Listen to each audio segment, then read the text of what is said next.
ஒரே முன்னோர்கள்ட்ட இருந்து பிரிஞ்ச 2 குடும்பம் தான் மாத்தி மாத்தி ஒரே இடத்துக்காக சண்டை போட்டு சாகுறாங்க. இது தமிழ் சினிமால ஒரு ஸ்டோரி கிடையாது. ஒரு இன்டர்நேஷனல் நியூஸ்.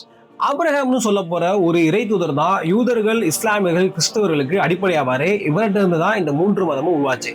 இவர் வாழ்ந்த இடமான ஜெருசலம் மிகவும் புனித தலமா இந்த 3 மதத்துக்காக கருதப்படுது. இந்த இடத்துக்காக தான் யூதர்களும், இஸ்லாமியர்களும் அதாவது இஸ்ரேலும், பாலஸ்தீனரும் கடந்த பல ஆண்டுகளா சண்டை போடுறாங்க. இந்த சண்டை 1941 வரைக்கும் பெருசா இல்ல. 1947ஆம் ஆண்டு ஐநா சபை இஸ்ரேலையும் பாலஸ்தீனையும் தனித்தனி நாடா அறிவிச்சுச்சு. இதற்கு எதிராக அரபிய மக்கள் அப்பயே வெகுண்டிருந்தாங்க.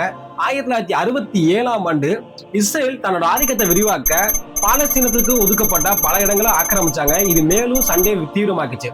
அப்பதான் இதுக்கு எதிராக தான் ஹமாஸ் போன்ற மிலிட்டன்ட் குரூப்ஸ் ஏற்படுத்தப்பட்டுச்சு. அப்போதிலிருந்து இன்னைக்கு வரைக்கும் இஸ்ரேல் பாலஸ்தீனத்துல சண்டை இருந்துகிட்டே தான் இருக்கு.